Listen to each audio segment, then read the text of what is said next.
"This seat is for people who matter," Blake Callahan said, and the whole diner went so quiet that even the coffee machine seemed afraid to breathe. The words landed in the middle of May's diner like a plate dropped on tile, sharp, ugly, impossible to ignore. Marcus Reed sat at the corner booth near the front window, one hand resting beside a cold cup of black coffee, the other folded over an old military cap he had placed carefully on the table. He was a black American man with warm brown skin, short, neatly cut curls, and the kind of still face that made people wonder what storms he had already survived. Across from him, the red vinyl seat was empty. It had been empty every Friday morning for nearly 3 years, but Marcus still ordered 2 pancakes and a side of eggs the way his late wife used to like them. No one in the diner spoke about it. Evelyn, the gray-haired waitress who had worked there since before the highway got widened, simply refilled his coffee and left the second plate untouched until he was ready to go. That morning, the bell above the door jingled hard, and Blake Callahan walked in like the place owed him room. He was 25, white, restless, with a mischievous grin that never reached his eyes. His jacket looked expensive, his boots looked too clean, and his car keys spun around one finger as 2 friends followed him toward the counter. Everyone knew him.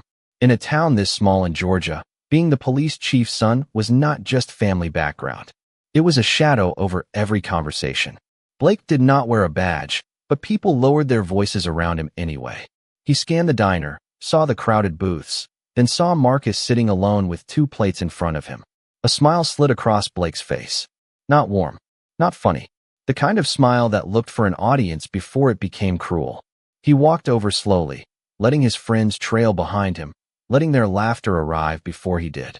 Marcus looked up once, then back down at his coffee. He had learned long ago that some men needed attention the way dry grass needed a spark. Blake tapped the edge of the table with 2 fingers. "You saving this booth for somebody important?" he asked. Marcus did not answer right away. He glanced at the empty plate, then at the window where morning light spilled over the table in a thin gold line. "Somebody important used to sit there," he said quietly. The answer should have ended it. It should have made any decent person step back. Instead, Blake laughed. His friends laughed because he did, not because anything was funny. At the counter, Evelyn stopped wiping a glass. A retired mechanic near the door lowered his newspaper. A little boy in a school hoodie looked from Blake to Marcus and then down at his shoes. Blake leaned closer. "Well, she is not here now, is she?" The air changed. Not loudly. Just enough for every grown person in the room to feel ashamed of breathing and doing nothing. Marcus lifted his eyes. There was no anger in them, only a tired sadness that made Evelyn tighten her grip on the glass. "Young man," Marcus said, "you do not have to understand grief to respect it." For 1 second, Blake's grin disappeared. 1 second only. Then pride rushed back in to cover the sting. He reached for the back of Marcus's chair and pulled it away from the table, not with violence, but with enough disrespect to make the old military cap slide from the edge and fall onto the floor. The cap landed crown first near Blake's boot. Dust clung to the faded fabric. A small stitched emblem caught the light, worn almost smooth by time. Marcus looked at it, then slowly stood. He did not raise his voice. He did not reach for Blake. He simply bent down and picked up the cap with both hands, brushing it clean as if it were more valuable than anything Blake had ever owned. The diner watched him. Blake watched him too, still smiling, but now his smile had a crack in it. Marcus placed the cap against his chest for a moment, then set it back on the table. "I was eating," he said. Blake stepped to the side and gestured toward the door, loud enough for everyone to hear. Not anymore. Nobody moved. Outside, the American flag above the diner window snapped softly in the morning wind. Inside, syrup cooled on white plates. Coffee turned bitter in untouched mugs, and Marcus Reed stood alone under the fluorescent lights. While the police chief's son laughed like the world had already chosen his side. For a few seconds, Marcus did not move toward the door. He stood beside the booth with the old cap against his palm, his shoulders square, his breathing even, his eyes lowered just enough to keep the room from seeing how deep the insult had gone. Evelyn knew that look. She had seen it every Friday morning for 3 years, always when he sat across from the empty red vinyl seat and waited until the steam left the second plate. Most customers thought Marcus Reed was just a quiet man with a worn pickup truck and a habit of overpaying for breakfast. He came in at 7:40, sometimes 7:45 if the traffic light near the pharmacy took too long. He ordered black coffee, 2 pancakes, scrambled eggs, and a side of turkey sausage. He never complained if the eggs were dry. He never sent anything back. He called every waitress ma'am, every old man sir, and every child buddy. When the diner was short-staffed, he stacked his own plates near the edge of the table to make cleaning easier. When winter came and the floor grew slick from wet boots, he wiped the puddles near the entrance with brown paper towels before anyone asked. He did things quietly, the way some people breathe quietly, not because they are weak, but because they have no need to make goodness loud. Years earlier, before the town reduced him to a familiar face in a corner booth, Marcus had walked through places most of them would never know and carried memories he never placed on strangers. He had medals stored in a cedar box at the back of his closet, folded letters from men who still called him brother, and a photograph of his wife, Alina, tucked behind the visor of his truck. But he did not wear his service on his chest. He did not tell war stories at the counter. He did not correct people when they assumed his old field jacket came from a thrift store instead of a life he had given his strongest years to. What mattered to Marcus now was small and sacred. The first light on a diner window. The sound of coffee pouring into a thick, white mug. The booth where Alina used to sit with her.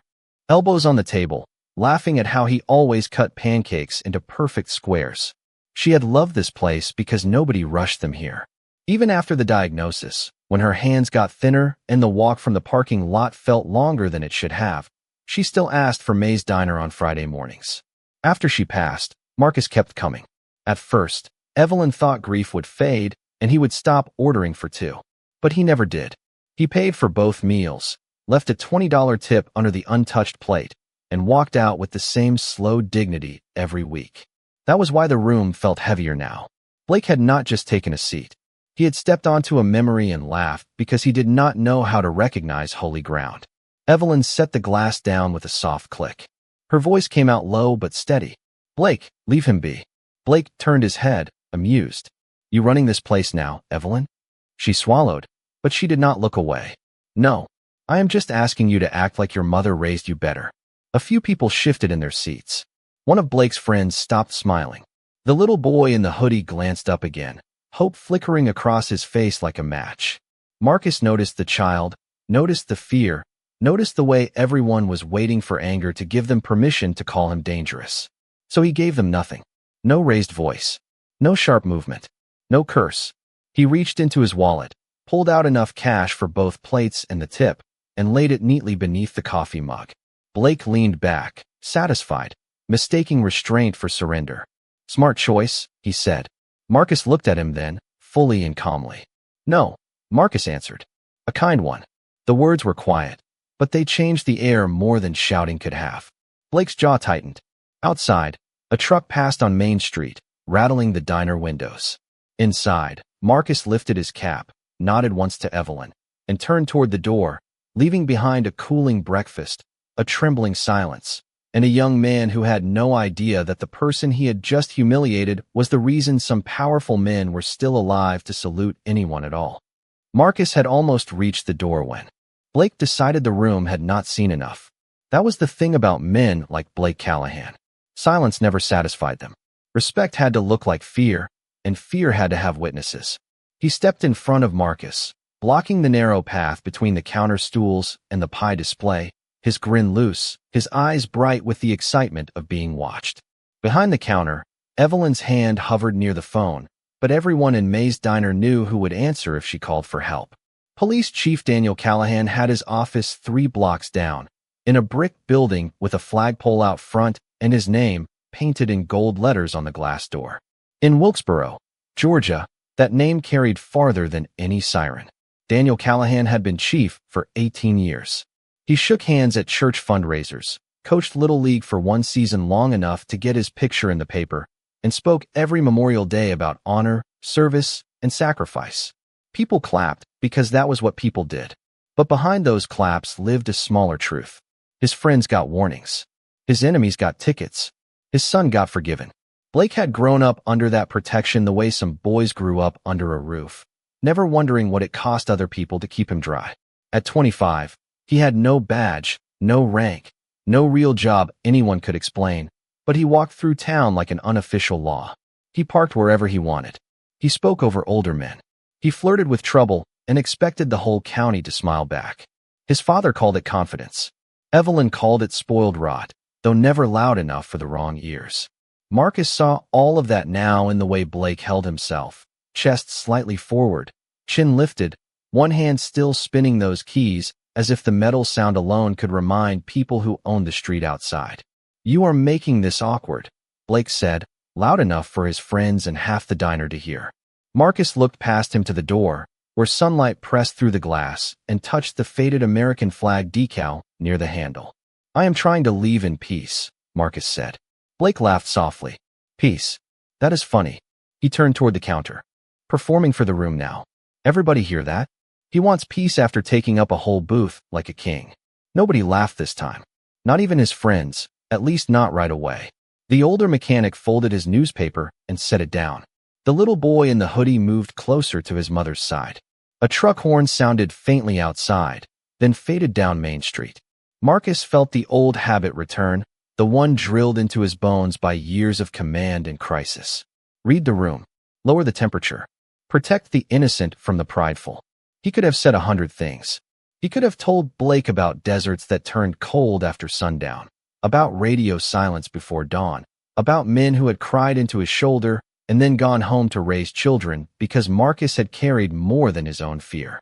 He could have said that the cap on the table was not costume, not decoration, not thrift store cloth. He could have told him that respect was not a favor granted by the young to the old, or by the white to the black, or by the powerful to the quiet. But Marcus had learned that truth given too early only becomes another thing arrogant people step over. So he only said, "Son, let me pass." That word, son, struck Blake harder than an insult would have. His expression tightened. In his world, older black men did not call him son with calm authority. They apologized. They moved aside. They made themselves smaller. Blake leaned closer, his voice dropping but still sharp enough to cut through the room. "Do you know who my father is?" Marcus held his gaze. "I know who you are showing yourself to be." Evelyn closed her eyes for half a second. Someone whispered, "Lord." Blake's face flushed, not with shame yet, but with the anger of a man whose borrowed power had been named in public. He reached back, grabbed Marcus's old cap from the table, and held it up between two fingers as if it were a joke he had not finished telling. The room went still again. Marcus's eyes followed the cap, and for the first time that morning, something changed in his face. Not rage, not fear, a deeper stillness.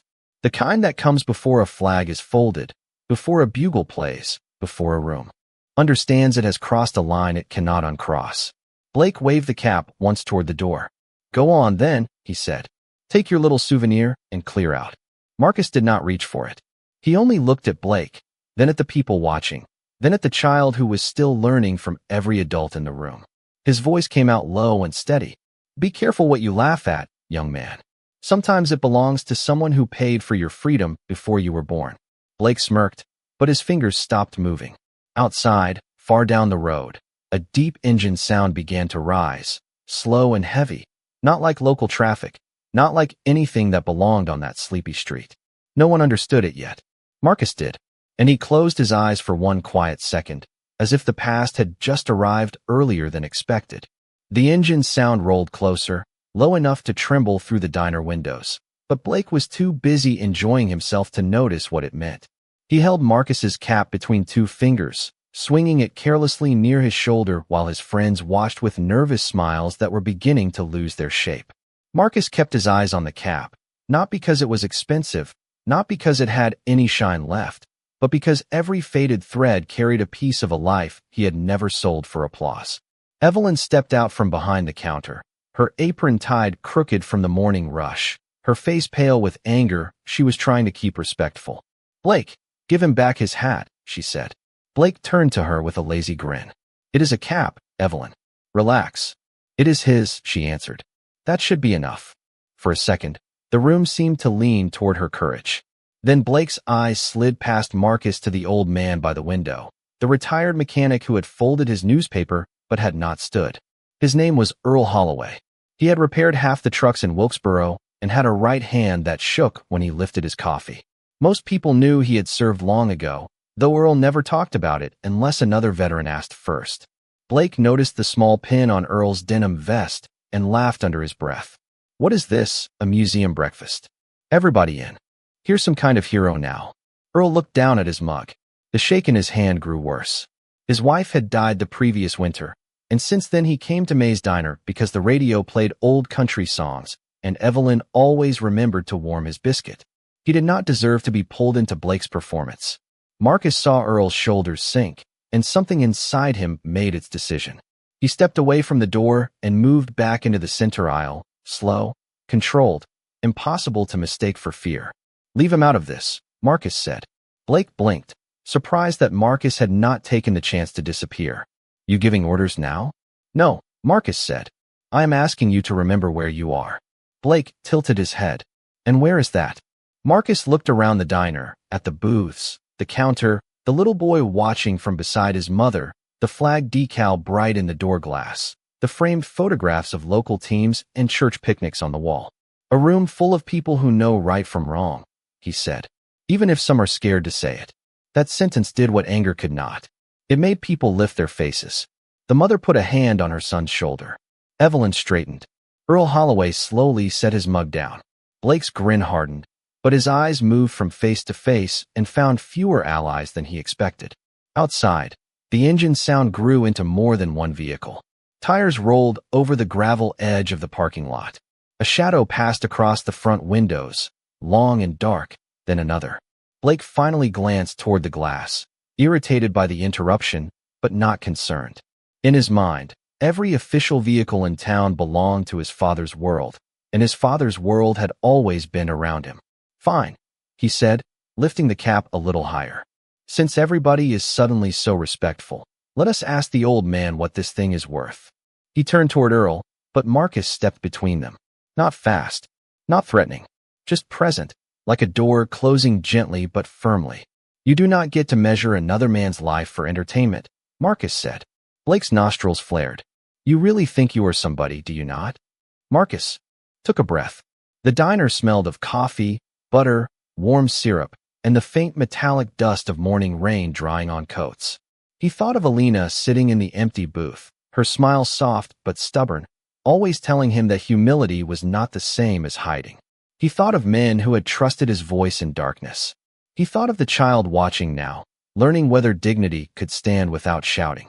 I think every person in this room is somebody, Marcus said. That is the difference between us. The words settled over the diner like a bell after it stopped ringing. Blake's face went red. He opened his mouth, ready to answer, but the bell above the front door jingled before he could speak. A cold strip of daylight cut across the floor. Everyone turned.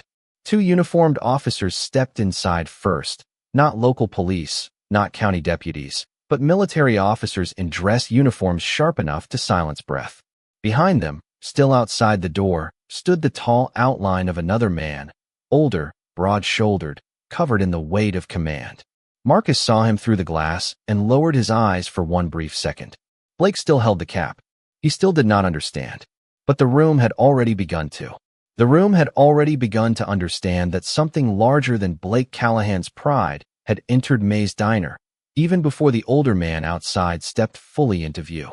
The two military officers stood just inside the door, their polished shoes catching the dull shine of the tile floor, their uniforms pressed with a precision that made every diner jacket and work shirt in the room seem suddenly ordinary.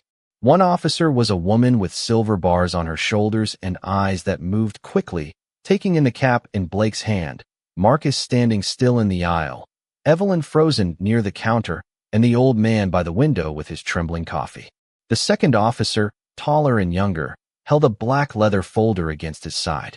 Neither of them smiled. Blake looked them over, then gave a little laugh that sounded thinner than before. "Can we help you?" he asked, as if he owned the doorway too. The woman officer did not answer him. Her gaze had already settled on Marcus. Something respectful passed across her face, small but unmistakable. She took one careful step forward. "Sir," she said to Marcus, "we were told we could find Mr. Reed here." A murmur moved through the diner. Marcus lowered his eyes for a moment, not in shame, but in the weary acceptance of a man who had tried very hard not to be found. Blake blinked, then glanced at the cap in his hand. "You came looking for him?" he asked, unable to hide the disbelief in his voice. Marcus spoke before the officer could. "This is not the place." His tone was quiet, almost tired. The woman officer heard the warning in it and stopped where she was. She understood rank, but she also understood privacy. Blake did not understand either. He lifted the cap again, this time like evidence in a joke nobody else wanted to hear. "Well, congratulations," he said. "You found him. We were just helping him make space for paying customers." Evelyn's face tightened. "He paid already," she said. "For 2 meals." Blake turned toward her. "Stay out of it." The words were not loud, but they were ugly enough to make the little boy's mother pull him closer. Marcus saw that movement, and it hurt him more than Blake's insult. A child should not have to learn fear over breakfast. He extended one hand toward Blake, palm open. "Give me the cap," Marcus said. Blake looked at the open hand, then at the officers, then at his friends, searching for the old laughter to return and protect him. It did not. The diner was changing sides without moving from its seats. That made him reckless in the way embarrassed men sometimes become reckless. "No," he said. "Not until somebody explains why the whole United States military is interrupting my mourning over you." Before Marcus could respond, another voice came from the doorway behind the officers. "Blake." Everyone turned again. Police Chief Daniel Callahan had arrived, his uniform jacket half-buttoned, his face hard with irritation and confusion.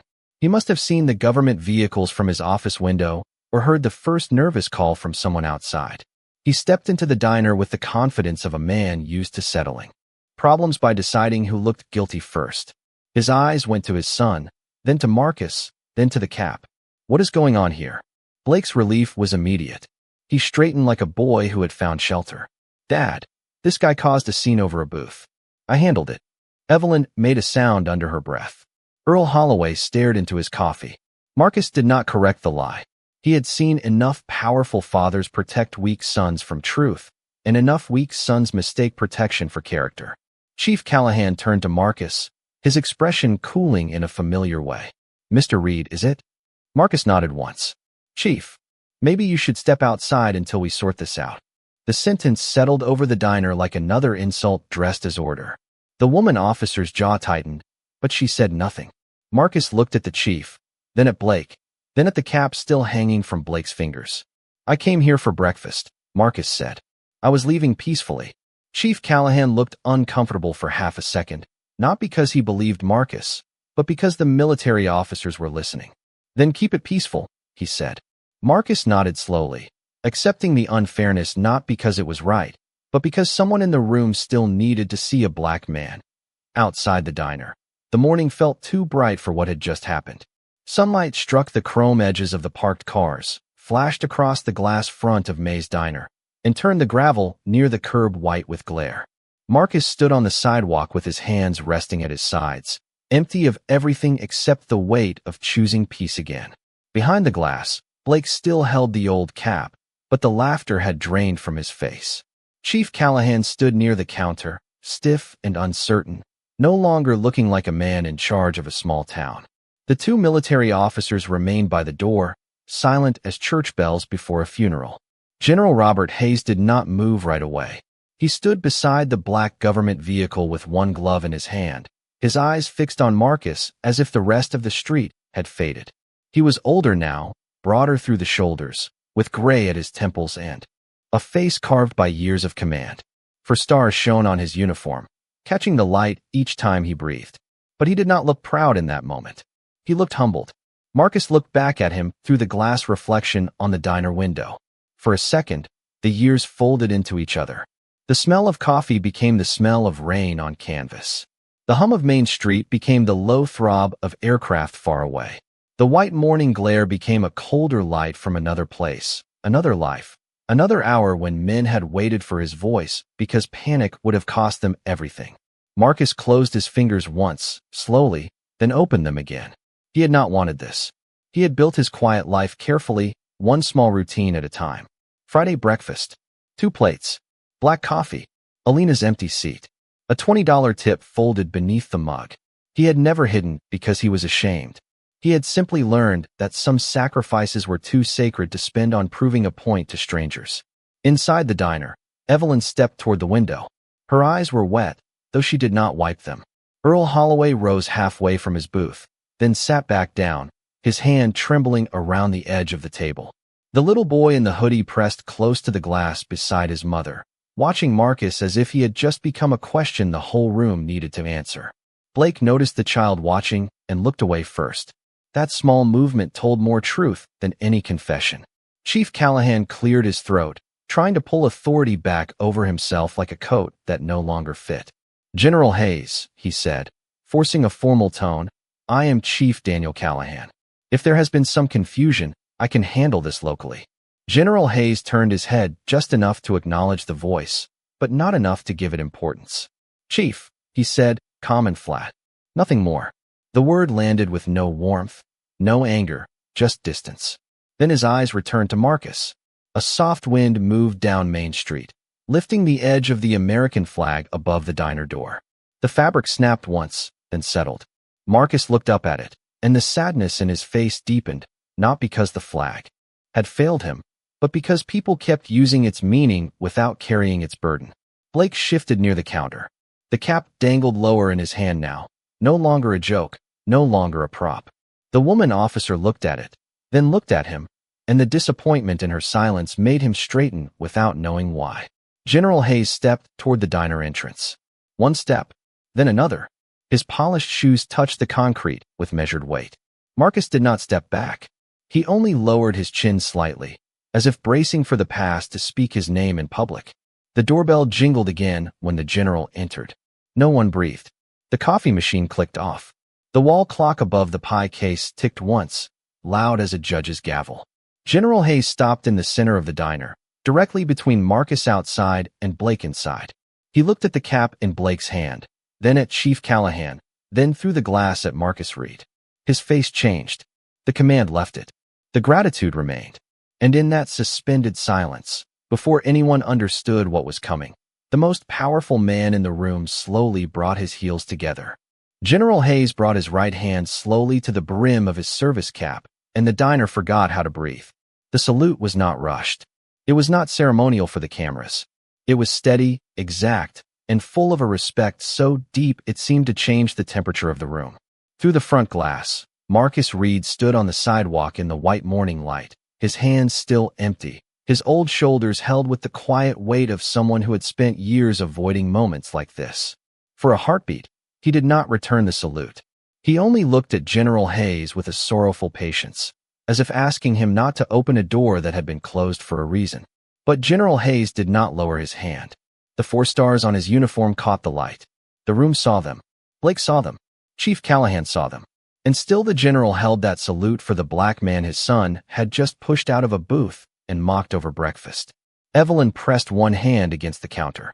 Earl Holloway's eyes filled with tears he did not hide. The little boy in the hoodie whispered, "Mom, why is he doing that?" His mother could not answer. Marcus finally lifted his hand and returned the salute, not sharply, not with pride, but with the solemn grace of a man accepting a burden he had never asked strangers to admire. Only then did General Hayes lower his arm. He turned, very slowly, toward Blake. His eyes moved to the cap dangling from Blake's fingers. "That belongs to Command Sergeant Major Marcus Reed," he said. The title crossed the diner like a storm without thunder. Blake's mouth opened slightly, but no words came. Chief Callahan shifted his weight. "General, I do not think my son understood who he was dealing with." General Hayes looked at the chief then, and the silence around him hardened. "That is the problem, Chief. Your son thought a man needed to be important before he deserved basic respect." The words struck cleanly, without shouting. Blake's face lost color. His fingers tightened around the cap, then loosened when the woman officer stepped forward and held out her hand. She did not touch him. She did not need to. Blake placed the cap into her palm as if it had become too heavy to hold. She carried it to the door, opened it, and stepped outside to Marcus. But Marcus shook his head gently and looked past her toward Blake. The officer understood. She turned back and held the cap out toward the young man again. Blake stared at it, confused, trapped between fear and shame. "Take it to him yourself," General Hayes said. No one moved. Even the street outside seemed to grow quiet, the idling government vehicles humming low against the curb. Blake took the cap with both hands now, No grin left, no borrowed power left. Only a 25-year-old man realizing too late that the room had not been laughing with him. It had been waiting for him to become better than he was. He walked toward the door, each step small and awkward. When he stepped outside, the sunlight made him squint. Marcus waited near the flag decal on the window, calm as ever. Blake held out the cap. "I did not know," he said, his voice low. Marcus looked at the cap, then at Blake's face. "You did not need to know." Blake swallowed hard. Behind him, through the glass, Chief Callahan lowered his eyes. General Hayes walked outside and stood beside Marcus, not in front of him, not above him, but beside him. "This man led 32 soldiers through a night most of them still cannot speak about," he said, his voice carrying into the diner through the open door. "He refused a public ceremony because he said the men who came home mattered more than the man who led them. He saved my life before I had stars, before I had gray hair, before I understood what courage really costs." Marcus looked down, uncomfortable with every word. "Robert," he said softly, "that was a long time ago." General Hayes turned toward him with eyes bright and unashamed. "Not to the men who lived because of you." The diner stayed frozen. The coffee machine clicked again, but nobody reached for a cup. Blake still held the cap out, both hands trembling slightly now, not from fear of punishment, but from the first honest weight of what he had done. Marcus accepted it carefully, brushed one small spot of dust from the brim, and placed it against his chest. He did not smile. He did not gloat. He only looked at Blake with the same calm eyes that had refused to turn cruel. And that mercy made the shame land deeper than anger ever could. Blake stood on the sidewalk with his hands hanging empty now, and for the first time that morning, he looked younger than 25. Not charming, not untouchable, just young, ashamed, and badly exposed in the clear Georgia sunlight. Marcus held the old cap against his chest, the faded fabric resting beneath his fingers like a quiet witness. General Hayes stood beside him, but he did not speak again. He had already said enough to crack the room open. What happened next belonged to the people who had been hiding behind silence.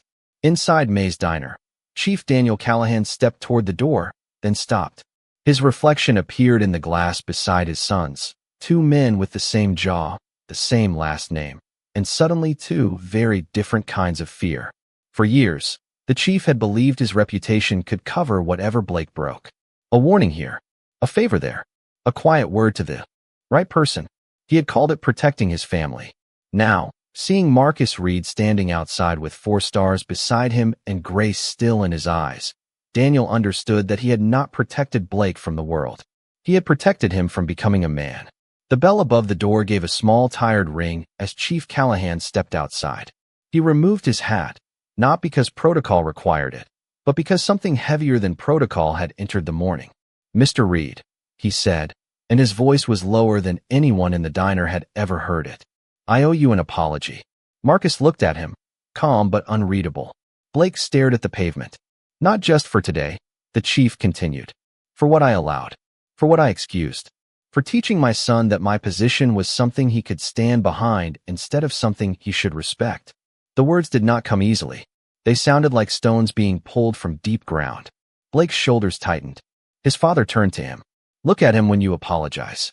Blake lifted his eyes.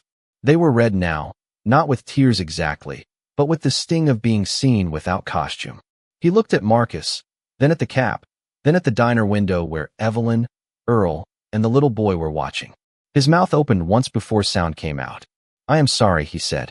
It was too small for what he had done, and everyone knew it. Marcus did not rescue him from that smallness. He let the silence teach. Blake swallowed and tried again. "I am sorry for disrespecting you. I am sorry for touching your cap. I am sorry for speaking about your wife like she did not matter. I was wrong." At that, Marcus's face changed. Not much. Only a flicker near the eyes, the kind of movement grief makes when someone finally speaks carefully around it. General Hayes looked away for a moment, giving the apology room to stand on its own. Evelyn came to the doorway, wiping her hands on her apron though they were already clean. "Marcus," she said softly, "your booth is still there." The words nearly broke him. Not because he needed a booth, but because after all the noise and shame, someone had remembered the simple dignity of where he belonged. Marcus looked through the window at the red vinyl seat, the 2 plates still on the table, the coffee gone cold. Alina's place had not been cleared. A long breath moved through him. "Thank you, Evelyn," he said. Then he turned back to Blake. "An apology is a door," Marcus said quietly.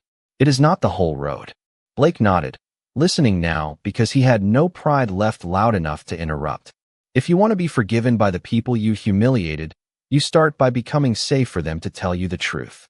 Chief Callahan closed his eyes briefly. The lesson was for him too. Blake looked toward the little boy in the window, then toward Earl Holloway, whose trembling hand rested on the table beside his coffee. Something in Blake's face softened with a shame that finally had direction. "Yes, sir," he said.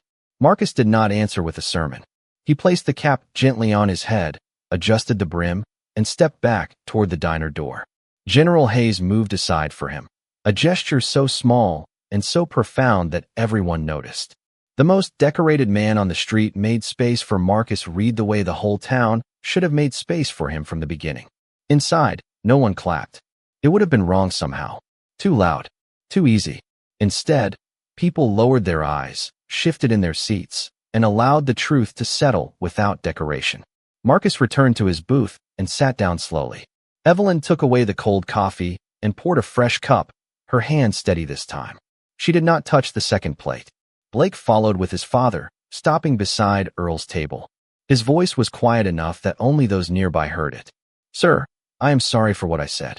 Earl looked up at him for a long second, then nodded once. Not forgiveness yet.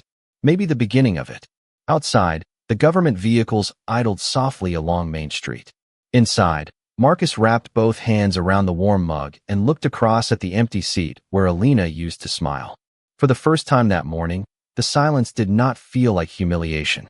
It felt like a room learning how to be decent again. The fresh coffee steamed between Marcus Reed's hands, but he did not drink right away. He sat in the corner booth with the old cap, now resting beside the untouched second plate, its worn brim facing the empty seat across from him. Morning had softened inside May's diner. The hard glare through the windows had turned warmer, sliding across the red vinyl, the chrome napkin holders, the sugar packets stacked in a small white bowl. Nobody rushed to speak. Nobody tried to turn the moment into gossip. Even Blake Callahan stood quietly near Earl Holloway's table, hands folded in front of him, listening as the old mechanic said something too low for the whole room to hear. Chief Callahan remained by the counter, his hat in his hands, looking older than he had looked 30 minutes earlier.